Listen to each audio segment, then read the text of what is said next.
കർത്താവിൻ്റെ അതിപരിശുദ്ധ നാമം ഈ പ്രഭാതത്തിനും മഹത്വപ്പെടുമാറാകട്ടെ. എല്ലാ സഹോദരങ്ങൾക്കും യേശുക്രിസ്തുവിൻ്റെ അതിശ്രേഷ്ഠ നാമത്തിൽ ക്രിസ്തീയ വന്ദനത്തെ അറിയിക്കുന്നു. ഓരോ ദിവസവും കരുണയോടെ നമ്മെ നടത്തുന്ന കരുണാമയനായ ദൈവത്തിന്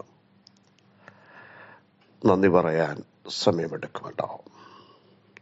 10 കുഷ്ഠരോഗികൾ സൗഖ്യമായി, എന്നാൽ ഒരുവൻ മാത്രം മടങ്ങി വന്നു, കർത്താവിനോട് നന്ദി പറഞ്ഞു. യേശു ചോദിച്ചൊരു ചോദ്യം, ബാക്കി 9 പേർ എവിടെ? പ്രിയരെ, വിടുതലുകൾ, സൗഖ്യം, ദൈവത്തിൻ്റെ സാന്നിധ്യം അനുഭവിക്കുമ്പോൾ നന്ദി പറയാനുള്ള ഹൃദയം നമുക്ക് എപ്പോഴും ഉണ്ടാവണം. നമ്മുടെ കഴിവുകൊണ്ടോ നമ്മുടെ മിടുക്കമുണ്ടോ നമ്മുടെ ആരോഗ്യം കൊണ്ടോ അല്ല നമ്മളായിരിക്കുന്നത്. കൃപയാൽ കൃപയാൽ കൃപയാൽ. മനുഷ്യമായ 3 ക്വാളിറ്റി പറയാനുള്ള പൗലോസ്ലീഹ ഗമാലിയലിന്റെ പാദപീഠത്തിൽ നിന്ന് പഠിച്ചവൻ, യെരുശലേം കൗൺസിലെ മെമ്പർ. നമുക്കറിയാം, ഇഷ്ടം പോലെ ധനത്തിൻ്റെ ഉടമ,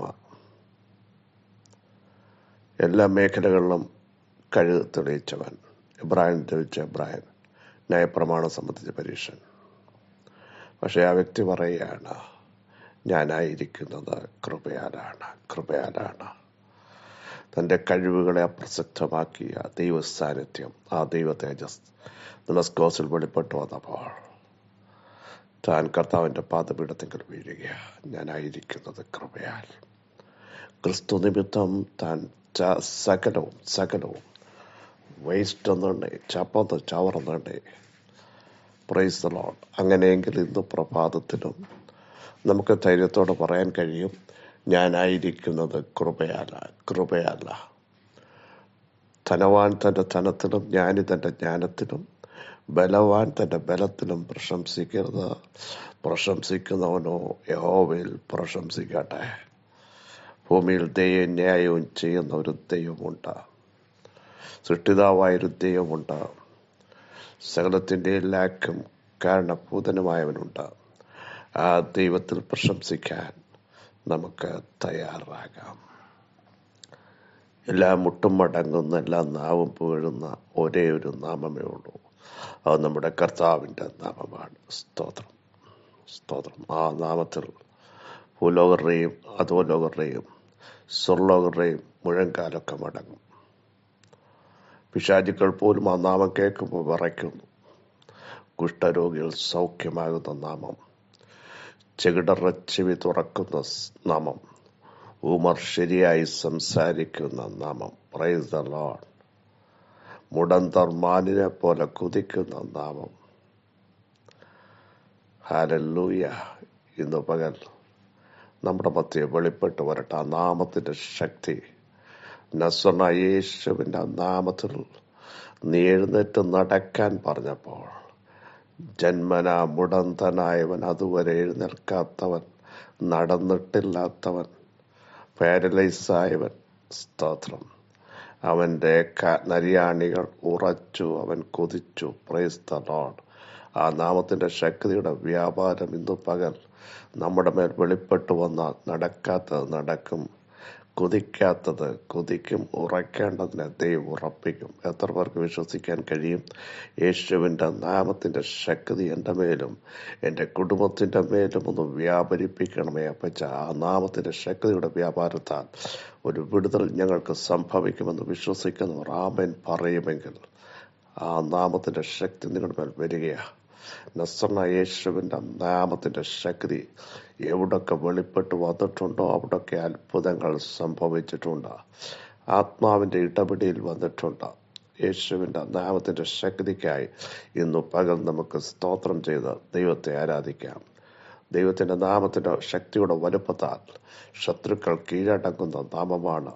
അതാ തുടക്കത്തിൽ പറഞ്ഞത്, പൈശാചിക മേഖലകൾ വിറയ്ക്കുന്ന നാമമാണ്. ദുഷ്ടസിംഹാസനങ്ങളുടെ അടിത്തറകളെ ഇളക്കുന്ന നാമമാണ്.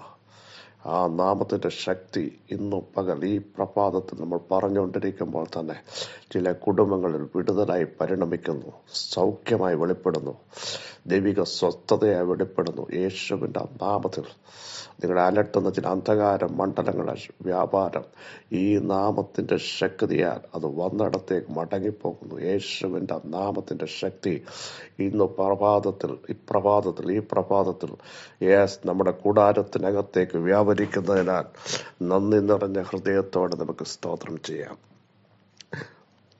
വളരെ സുപരിതമായൊരു വാക്യം അപ്പോസ്തല പ്രവൃത്തി 12-11 വാക്യം. പത്രോസിന് സുബോധം വന്നിട്ട് കർത്താവ് തൻ്റെ ദൂതനെ അയച്ചു, ഹെരോദാവിൻ്റെ കയ്യിൽ നിന്നും യഹൂദാ ജനത്തിൻ്റെ സകല പ്രതീക്ഷയിൽ നിന്നും എന്നെ വിടുവിച്ചു എന്ന് ഞാനിപ്പോൾ വാസ്തവമായി അറിയുന്നു എന്ന് പറഞ്ഞു. ചരിത്ര പശ്ചാത്തലത്തിലേക്ക് പോകേണ്ട കാര്യമില്ല, നമുക്കെല്ലാം ഇതിൻ്റെ ആഴമറിയാം. പത്രോസിനെ ദൈവം പുറത്തു കൊണ്ടുവരിക. പ്രാർത്ഥിക്കുന്ന ഒരു സഭയുണ്ടെങ്കിൽ ദൂതൻ കാരാഗ്രഹത്തിൽ ഇറങ്ങും. പ്രാർത്ഥിക്കുന്ന ഒരു സമൂഹമുണ്ടെങ്കിൽ കുടുംബത്തിനകത്ത്, നിന്റെ വിഷയത്തിനകത്ത് ദൈവം ഇറങ്ങും. പ്രാർത്ഥിക്കുന്നവൻ ഒരു വീട്ടിലുണ്ടെങ്കിൽ ആ വീട്ടിനകത്ത് ദൈവം തൻ്റെ ദൂതനെ അയക്കും. ദൈവത്തിൻ്റെ സാന്നിധ്യം ഇറങ്ങും. പ്രാർത്ഥിക്കുന്നവനുണ്ടെങ്കിൽ അവനെ ജയിക്കാൻ ലോകത്തിൽ ഒരു ശക്തിക്കും സാധ്യമല്ല. കേട്ടോ, യേശുവിൻ്റെ നാമത്തിൽ പ്രൈസ് ദി ലോർഡ്. പ്രാർത്ഥിക്കുന്നവർ ഈ ദിവസങ്ങളിൽ സടകുടഞ്ഞ ഒരു സിംഹി എഴുന്നേൽക്കുന്നത് പോലെ എഴുന്നേൽക്കുമെങ്കിൽ, ഇപ്പോൾ എത്രയോ നാളായി ആത്മാവിൽ പ്രാർത്ഥിക്കാൻ കഴിയുന്നില്ല. പ്രാർത്ഥിക്കുമ്പോൾ ക്ഷീണങ്ങളും മയക്കങ്ങളും വരുന്നു. പ്രാർത്ഥനയിൽ ഏകാഗ്രത നഷ്ടപ്പെടുന്നു. പ്രാർത്ഥനയിൽ പല ചിന്തകൾ നിങ്ങളെ അലട്ടുന്നു. പ്രാർത്ഥന പൂർത്തീകരിക്കാൻ കഴിയാതെ വണ്ണം പല തടസ്സങ്ങൾ വരുമ്പോൾ അത് പിശാചിൻ്റെ ഒരു തന്ത്രമാണ് എന്ന് തിരിച്ചറിഞ്ഞ് ഏകാഗ്രതയോടെ, സംശയമില്ലാതെ, വിശ്വാസത്തോടെ, ഉറപ്പോടെ, ധൈര്യത്തോടെ എൻ്റെ ദൈവം എൻ്റെ പ്രാർത്ഥന കേൾക്കുമെന്ന് അകത്താഴമായൊരു ഉറപ്പോടെ പ്രാർത്ഥിക്കാൻ ജനം തയ്യാറാകട്ടെ. പത്രോസ് പുറത്തു വരികയാണ്. പുറത്തു വന്നപ്പോൾ പറഞ്ഞ പ്രസ്താവനയാണ് നാം കേട്ടത്. താൻ അറിഞ്ഞ ഒരറിവ്, കർത്താവ് തൻ്റെ ദൂതനെ അയച്ചു. Price the Lord. ആർക്കും ഇറങ്ങി വരാത്ത ഇടത്ത്, ആരും വിടുവിക്കാൻ എത്താൻ പറ്റാത്ത സാഹചര്യങ്ങളും ബന്ധോസായി നിൽക്കുന്നതിൻ്റെ നടുവിൽ ദൂതനെ ദൈവം. അതിനെ തടയാൻ ഒരു സെക്യൂരിറ്റിക്കോ ഒരു ചേവകർക്കോ കഴിയത്തില്ല. കേട്ടോ, സ്വർഗത്തിൽ നിന്നൊരു ദൂതം വന്നാൽ തടയാൻ ഈ ഭൂമിയിൽ ആർക്കും കഴിയത്തില്ല. കാരണം സ്വർഗം അയച്ചതെങ്കിൽ, എൻ്റെ കർത്താവ് അയച്ചതിനെ തടയാൻ ഒരു ശക്തിക്കും സാധ്യമല്ല. നിയമത്തിനും അധികാരത്തിനും രാജ്യങ്ങൾക്കും ദേശാധിപതികൾക്കും കഴിയത്തില്ലെന്ന് ഇന്ന് പകൽ വിശ്വസിക്കുന്നവർ നന്ദി നിറഞ്ഞ ഹൃദയത്തോട് സ്തോത്രം ചെയ്ത് ദൈവത്തെ ആരാധിക്കട്ടെ. ഒന്ന്, ദൂതനെ അയച്ചു. അടുത്തത്, ഹെരോദാവിൻ്റെ കയ്യിൽ നിന്നും യഹൂദൻ്റെ സകല പ്രതീക്ഷയിൽ നിന്നും. ഒന്ന്, ഹെരോദ്യ ശക്തികൾ, രാജ്യത്തെ അധികാരം. രണ്ട്, യഹൂദ ജനം. അവർ ഇങ്ങനെ നോക്കി നിൽക്കുകയാണ്. ഈ മാർഗത്തെ തച്ചുടയ്ക്കുവാൻ, ഈ ശുശ്രൂഷ ഇല്ലാതാക്കുവാൻ, ഒരു ശക്തനായ പ്രസംഗിയനെ, പ്രാർത്ഥനാ മനുഷ്യനെ, കർത്താവിൻ്റെ വാഗ്ദത്തമുള്ളവനെ തച്ചുടയ്ക്കുവാൻ യഹൂദന്മാർക്കൊരു പ്രതീക്ഷ, അവർക്ക് ഭയങ്കര ഇഷ്ടം തോന്നി. ഇന്ന് പകൽ പരിശുദ്ധാത്മാവിന് പറയാനുള്ളത്, ഒന്ന്, വിടുവിക്കും ചില ശക്തികളിൽ നിന്ന്. രണ്ട്, ചില പ്രതീക്ഷകളെ ദൈവം നിങ്ങൾക്കെതിരെ, നമുക്കറിയാം ഫറവോൻ്റെ ഒരു പ്രതീക്ഷയുണ്ടായിരുന്നു, പിടിക്കും, പിന്തുടരും, കൊള്ള പങ്കിടും. എൻ്റെ ആശ ദൈവം ആ പ്രതീക്ഷയിൽ നിന്ന് തൻ്റെ ജനത്തെ വിടുവിക്കുക മാത്രമല്ല, ഫറവോൻ്റെ സകല പ്രതീക്ഷകളും അസ്തമിച്ചുകൊണ്ട് അവൻ ചെങ്കടൽ മുങ്ങിപ്പോയി. രണ്ട്, നമുക്കറിയാം, ഇവിടെ നാം വായിച്ച ഹെരോദാവിനും വലിയ പ്രതീക്ഷയായിരുന്നു. കേട്ടോ, മാത്രമല്ല അതിനു മുമ്പ് ഹെരോദാവ് ഒരു കാര്യം ചെയ്തു. യേശുവിൻ്റെ മെസ്സേജ് 3 ദിവസം ഒരു മീറ്റിംഗ് നടന്നപ്പോൾ അത് തടയാൻ നോക്കി. യേശു അയച്ചവരോട് പറഞ്ഞ പ്രസ്താവന, ആ കുറുക്കനോട് പറ, ഞാൻ 3 ദിവസം ഇവിടെ ഉണ്ടാകും. 3 ദിവസം ചുമ്മാ ഉണ്ടായതല്ല, ദുരാത്മാക്കളെ പുറത്താക്കാൻ, നാനാവ്യാധിക്കാരെ സൗഖ്യമാക്കാൻ, പൈശാചിക മേഖലയുടെ അടിത്തറ കുലുക്കാൻ ഞാനിവിടെ ഉണ്ടാകും. ഹെരോദാവിന് തടയാമെങ്കിൽ തടഞ്ഞോളാനാണ് പറഞ്ഞത്. ഇന്ന് പകൽ ദൈവാത്മാവ് വിളിച്ചു പറയുന്നത്, ഹെരോദാവിൻ്റെ ആ പ്രതീക്ഷകളെ ദൈവം താച്ചുടച്ചുകൊണ്ട് കർത്താവ് ചെയ്യേണ്ടത് ആ ദേശങ്ങളിൽ ദൈവം ചെയ്തു. പിന്നെ നമുക്കറിയാം ശക്തനായൊരു പ്രവാചകനായിരുന്നു എലിയാവ്. തൻ്റെ ശുശ്രൂഷയ്ക്കെതിരെ വെല്ലുവിളിച്ച് സമയം പറഞ്ഞ് കുറിച്ചു വെച്ച ഒരു ശക്തമായ വെല്ലുവിളി. നാളെ ഇതേ സമയം പറഞ്ഞ് ചില കുടുംബങ്ങൾക്കെതിരെ അവധി പറഞ്ഞ് ചില കുടുംബങ്ങൾക്കെതിരെ ശപഥം ചെയ്ത് നിൽക്കുന്ന ഒരു തന്ത്രമുണ്ട് കേട്ടോ. പക്ഷേ പരിശുദ്ധാത്മാവ് ആ പ്രതീക്ഷകളെ ദൈവം തച്ചുടയ്ക്കുകയും ഏലിയാവിനെ അടുത്ത ലെവലിലേക്ക് ദൈവത്തിൻ്റെ ആത്മാവ് കരം പിടിച്ച് നടത്തുകയും ദൈവം കൊടുത്ത ആഹാരത്തിൻ്റെ ബലം കൊണ്ട് വീണ്ടും ചലിക്കുകയും ചെയ്തെങ്കിൽ നമ്മൾ നോക്കൂ, തിരിച്ച് ഇസബന്റെ ശക്തികൾ അവിടെ തകർന്നു വീഴുകയല്ലേ. നിന്നെ ഒതുക്കാൻ നോക്കിയത് തകരുമ്പോൾ നിന്നെ അടുത്ത തലത്തിലേക്ക് ഉപയോഗിക്കുന്ന ദൈവം. രണ്ടാമത്തെ പ്രതീക്ഷ കടന്നുപോയി. നമുക്കറിയാം ഹാമാന്റെ പ്രതീക്ഷയായിരുന്നു മൊർദെഖായിയെയും എസ്തറിനെ തകർത്ത കുലത്തെ ഇല്ലാതാക്കാൻ, പ്രൈസ് ദ ലോർഡ്, പേര് നശിപ്പിക്കുവാൻ, രാജ്യത്ത് നിന്ന് കേട്ടുകെട്ടിക്കുവാൻ, അഡ്രസ് ഇല്ലാതാക്കാൻ ശ്രമിച്ചപ്പോൾ കർത്താവ് എന്താ ചെയ്തെന്നറിയാമോ? മൊർദെഖായിയെ അടുത്ത തലത്തിലേക്ക് കൊണ്ടുപോയി. ഹല്ലേലൂയ.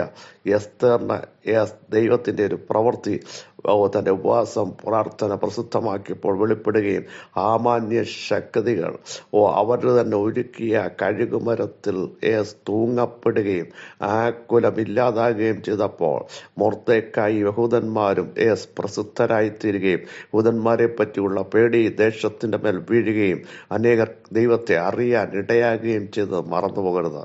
അങ്ങനെ ഹാമാന്റെ പ്രതീക്ഷകളെ ദൈവം തച്ചുടച്ചു. നമുക്കറിയാം മറ്റൊരു പ്രതീക്ഷയായിരുന്നു ഡൊമീഷ്യൻ.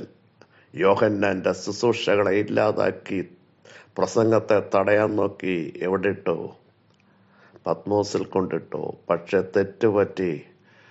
യോഹന്നാനെ നിനക്കൊന്നും സംഭവിക്കില്ല, ഇത് നിന്റെ മരണത്തിനല്ല, അടുത്ത തലത്തിലേക്ക് ജനത്തിന് കൊടുക്കേണ്ട വെളിപ്പാട് കൊടുക്കാൻ, ദേശങ്ങൾക്ക് കൊടുക്കേണ്ട വെളിപ്പാട് കൊടുക്കാൻ, ഇനി സംഭവിക്കേണ്ടത് മേലാൽ സംഭവിപ്പാനുള്ള നിന്നെ കാണിക്കാൻ എനിക്ക് ഇതൊരു തലമായി ഉപയോഗിക്കേണ്ടതുണ്ട്.